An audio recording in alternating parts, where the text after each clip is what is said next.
Salut, c'est Maël, bienvenue sur ma chaîne consacrée au dessin et à la bande dessinée. Alors cette semaine, on va parler de la théorie des couleurs, comment l'utiliser pour réaliser nos planches de bande dessinée. Si vous êtes toujours demandé comment il fallait choisir sa palette de couleurs pour une planche de bande dessinée, pour une scène, pour une ambiance et surtout pour éviter que votre planche pique aux yeux, je vous conseille vraiment de regarder cette vidéo jusqu'au bout. Ici, je vais vous donner vraiment les clés pour réussir à réaliser vos planches de bande dessinée et surtout pour y mettre de la couleur. On va parler du cercle chromatique qui est vraiment la base de la théorie des couleurs, mais on va voir aussi que la couleur est vraiment là pour attirer et guider l'œil du lecteur. Et ça, c'est vraiment quelque chose qu'il ne faut pas négliger quand vous réalisez la colorisation de vos planches de bande dessinée, et que ces couleurs sont vraiment là pour donner des ambiances fortes à votre histoire. Alors restez bien jusqu'à la fin de la vidéo, je vais vous donner des conseils, des astuces et à la fin un exercice pour vraiment vous améliorer dans l'utilisation des couleurs.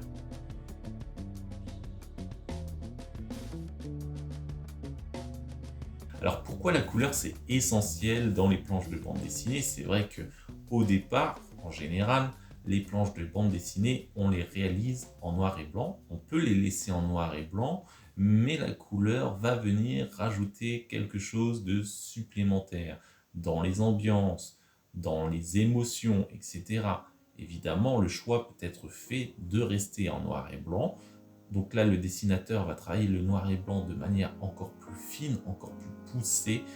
Quand on rajoute la couleur, ce qui est dans la majorité des cas des albums de bande dessinée qui sortent aujourd'hui, il y a toute une réflexion autour de cette utilisation des couleurs. La couleur, elle n'est pas seulement là pour faire joli, pour décorer, elle a vraiment un rôle narratif et il faut vraiment que quand vous réalisiez vos planches de bande dessinée, que vous pensiez bien à ça, même quand vous commencez à crayonner, à faire l'ancrage, vous pouvez déjà penser un petit peu à l'ambiance que la couleur va venir rajouter par la suite.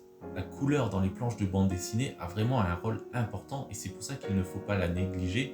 C'est un peu comme le cadrage qu'il faut connaître, c'est un peu comme le sens de lecture qu'il faut connaître, la manière de placer les bulles, les écritures, les onomatopées, le sens des personnages. La couleur, c'est important de ne pas la négliger et vraiment de la prendre en considération jusqu'au bout. Elle est vraiment là pour aider à réaliser, à donner une ambiance d'une scène. Si on devait déjà donner un exemple, une palette de tons chauds, c'est-à-dire le jaune, le orange et le rouge, va donner plutôt une ambiance accueillante, joyeuse, alors qu'une ambiance plutôt sur des tons froids, comme le bleu, le violet et le vert foncé, là on va donner une ambiance qui est plutôt mélancolique, mystérieuse.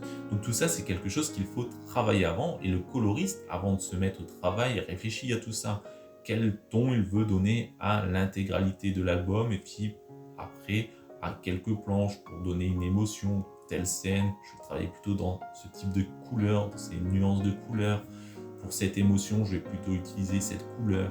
Voilà, ça c'est des choses qu'il faut travailler, et le coloriste le travaille avant. Alors si on a plusieurs personnes, c'est-à-dire un scénariste, un dessinateur et un coloriste, ils peuvent travailler en commun pour justement travailler sur l'ambiance générale de l'album. Après, si c'est la même personne, si vous faites les trois choses en même temps, le scénario, le dessin et la couleur, c'est à vous à réfléchir, et réfléchissez vraiment avant à quelle ambiance vous voulez donner à votre album. Pour faire ça, pour bien utiliser la couleur, la première chose qu'il faut bien connaître, c'est le cercle chromatique. C'est lui qui va vous donner vraiment la base pour réaliser vos planches de bande dessinée et pour réaliser la colorisation. Le cercle chromatique va vous aider vraiment à choisir les différentes harmonies de couleurs que vous pouvez utiliser pour vos dessins, pour vos cases. C'est vraiment l'outil, on va dire, indispensable qu'il faut connaître. Vous pouvez en trouver sur internet, il y en a différents avec plus ou moins de nuances de couleurs. C'est à vous à choisir. Il faut les utiliser. Il faut toujours en avoir conscience, et dès que vous hésitez sur quelque chose, vous pouvez l'utiliser pour trouver une ambiance qui vous intéresse, pour faire passer un message, etc. Vous pouvez regarder un petit peu les différents tons de couleurs, les différentes couleurs disponibles, les couleurs qui vont ensemble. C'est surtout ça qu'on va voir, c'est qu'il y a des couleurs qui vont ensemble et des couleurs qui ne vont pas forcément ensemble et qui vont faire que vos planches ne vont pas être belles. Donc ça, c'est important. Au niveau du cercle chromatique, la base, si on prend le cercle chromatique réduit au minimum, on a 3 couleurs. Ce sont les 3 couleurs primaires, bleu, rouge et jaune. Ces 3 couleurs primaires sont vraiment la base du cercle chromatique. Elles vont vous permettre de réaliser par la suite les autres couleurs. On les mélange ensemble pour justement donner d'autres couleurs. Exemple, le jaune et le rouge, ça va donner l'orange. Le jaune et le bleu, ça va donner le vert. Le rouge et le bleu, ça va nous donner du violet. Les 3 couleurs que je viens de préciser justement, c'est-à-dire le vert, le orange et le violet, c'est ce qu'on appelle les couleurs complémentaires. Elles sont obtenues donc à partir du mélange des 3 couleurs primaires. Et après, par la suite, on a ce qu'on appelle les couleurs tertiaires, c'est-à-dire toutes les nuances qu'on peut avoir dans une couleur. Toutes les nuances de bleu, toutes les nuances de rouge, toutes les nuances de jaune, toutes les nuances de orange, etc., etc. Là, ce sont, on va dire, l'intégralité des couleurs qu'on peut retrouver.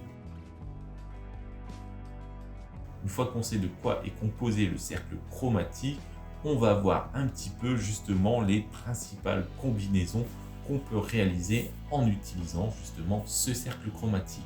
Dans un premier temps, on peut voir déjà ce qu'on appelle les couleurs complémentaires. C'est des couleurs à fort contraste. Si vous prenez votre cercle chromatique, vous prenez le bleu par exemple, la couleur qui est opposée, c'est la couleur qui va être justement en face, ça va être le orange. Vous avez aussi par exemple pour le rouge, la couleur complémentaire, celle qui va être opposée, ça va être le vert. Si vous voulez un petit peu retenir ces couleurs sans forcément avoir un cercle chromatique devant vous, il y a quelque chose de simple à faire, c'est une petite astuce. Pour savoir quelle est la couleur complémentaire du bleu, c'est facile, c'est le mélange des 2 autres couleurs primaires. C'est-à-dire que si vous mélangez du rouge et du jaune, vous avez du orange, couleur complémentaire du bleu. Si vous mélangez par exemple du rouge et du bleu, vous avez du violet. Le violet va être la couleur complémentaire du jaune. Si vous mélangez le jaune et le bleu, vous avez du vert, couleur complémentaire du rouge. À partir de là, on peut se repérer facilement. Ces couleurs complémentaires, vous les utilisez, c'est-à-dire que vous pouvez faire une ambiance juste avec du bleu et du orange.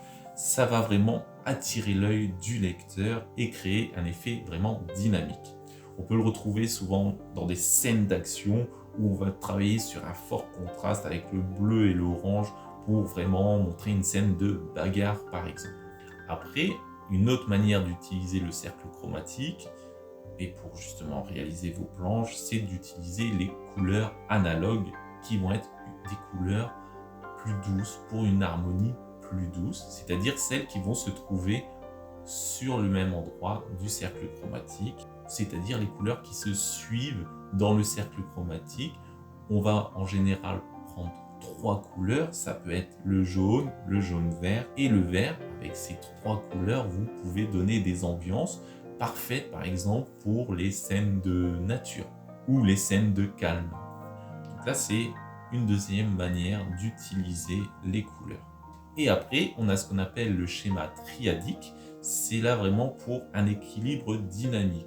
On va prendre 3 couleurs qui sont espacées de manière égale sur le cercle chromatique. Par exemple, le rouge, le bleu et le jaune. Donc là, c'est pour créer une harmonie générale sur l'intégralité de votre album ou sur votre planche de bande dessinée. C'est quelque chose qu'on retrouve par exemple dans les albums classiques où on utilise justement ces couleurs, par exemple dans Astérix, pour rendre les pages lisibles et vivantes. Une fois qu'on a compris comment fonctionnait un petit peu le cercle chromatique, comment on pouvait l'utiliser pour nos planches de bande dessinée, il faut savoir aussi que la couleur a un rôle vraiment important pour la narration de nos BD. Vous avez plusieurs groupes de couleurs aussi qui vont justement créer cette ambiance. On peut utiliser des couleurs saturées et vives, par exemple, qui vont plutôt être utilisées pour des ambiances dynamiques, pour créer de l'action dans vos planches. Elles sont parfaites par exemple pour les BD humoristiques comme dans Gaston Lagaffe, Spirou et Fantasio par exemple, ou Tintin. Elles sont vraiment là pour attirer l'œil et donner un effet vraiment énergétique à nos planches. Après, par exemple, pour un album, on peut utiliser plutôt des couleurs désaturées et froides. Ça va donner plutôt du mystère, du drame à notre histoire. Donc c'est vraiment idéal pour les ambiances sombres ou les scènes de suspense, par exemple. Après, on peut utiliser aussi une palette plutôt monochrome, c'est-à-dire à partir d'une couleur avec la nuance qu'il peut avoir tout autour. Là, on va travailler plutôt sur une émotion. Le rouge, par exemple, pour faire transmettre une émotion de colère. Utiliser une seule couleur, ça peut être aussi un moyen de transmettre un message fort à un moment donné, c'est-à-dire on met tout d'une même couleur pour transmettre ce message. Et je finis par vous donner un exercice que vous pouvez réaliser chez vous justement pour voir un petit peu ces différentes ambiances qu'on peut créer sur une planche de bande dessinée. Pour faire ça, c'est simple, vous prenez une planche de bande dessinée que vous avez réalisée, ça peut être juste une case, juste un dessin, on n'est pas obligé de prendre l'intégralité de la planche, vous pouvez prendre juste un dessin si vous voulez, et vous allez utiliser 3 palettes de couleurs différentes pour voir justement les ambiances qui vont se créer et que ces ambiances vont être totalement différentes les unes des autres et changer finalement le cours de votre histoire. Pour faire ça, je vous conseille de prendre 3 palettes, c'est-à-dire une palette complémentaire. Vous pouvez prendre du bleu et du orange et réaliser votre planche juste en bleu ou en orange. Vous pouvez le faire juste pour un dessin si vous voulez. Et voilà, on n'est pas obligé de faire toute la planche. Donc vous travaillez juste en bleu et orange. Vous voyez un petit peu ce que ça donne. Une fois que vous avez fait ça, vous pouvez réaliser une palette monochrome où vous allez utiliser que du rouge.